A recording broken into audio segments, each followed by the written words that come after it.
الگوهای هندسی با یک عدد ثابتی جمع یا ضرب میشن، یا به صورت افقی یا به صورت عمودی. اما الگوهای عددی از قانون خاصی پیروی نمی‌کنن و با یک عدد ثابتی داره جمع نمیشه. پس گفتم اولین قانون رسم جدول. من جدول رو میکشم، میگم شماره شکل، اینجا تعداد دایره رو خواسته. شکل اول یه دایره داره، شکل دوم 3 تا دایره داره، شکل سوم 3 و 2 5 6 تا داره، شکل چهارم 4 7 9 10 تا. من میخوام شکل فرزند 211 رو به دست بیارم. خب من اول باید ببینم داره طبق چه الگویی پیروی میکنه.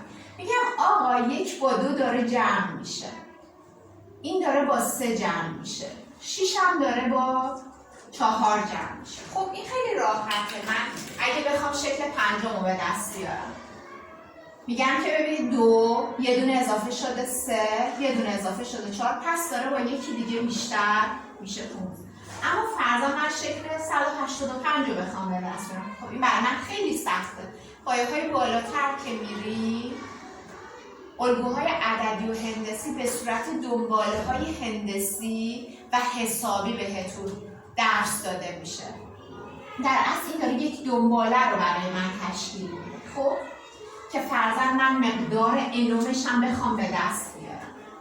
خب من اینجا عدد ثابتی ندارم 2 3 4 5، پس نمیتونم بنویسم آقا الان میخوام الگو بنویسم، نمیتونم یه عدد ثابت رو ضرب در شماره شکل کنم. شماره شکلم رو نگه میدارم مینویسم. خب بیا ببینم میتونم از چه قانونی پیروی کنم. میگم 1 داره با 2 جمع میشه شده 3. از طرفی ببینید تعداد دایره قبل داره با شماره شکل بعدی جمع میشه و دایره بعدی رو تشکیل میده.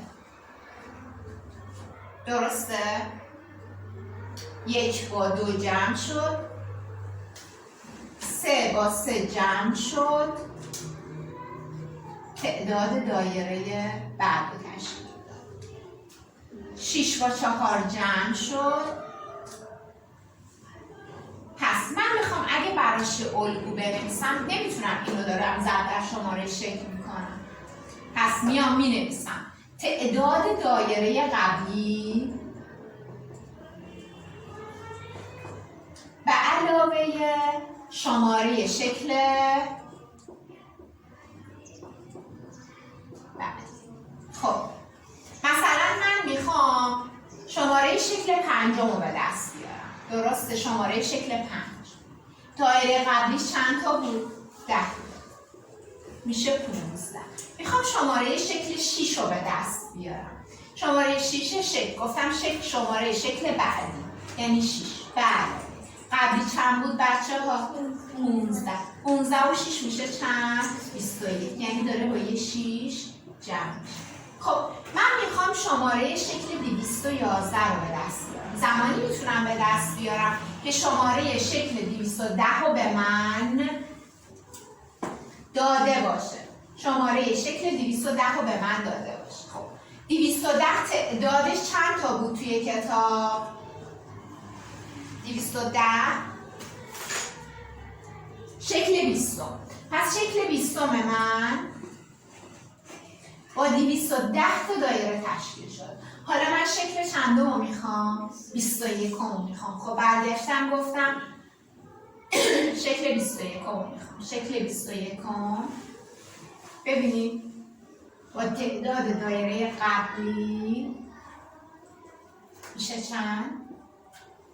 231. حالا من شکل 22 رو میخوام بچه ها. شکل 22 شکل 22 دایره قبلی چند تاست؟ 231 جمع میشه نوشته میشه. ببینید برای الگوهای عددی من قانون خاص و روش خاصی رو نمیتونم بهتون بگم. یعنی شما اینقدر باید تمرین حل کنین تا بتونین تشخیص بدین الگوی شما چیه. ولی الگوی هندسه خیلی راحتن، چون همواره دارن با یک عدد ثابتی ضرب میشن. فرضاً یک عدد ثابتی مثل n ضرب در شماره شکل. این برای الگوهای هندسه. این هر عددی میتونه باشه بچه‌ها.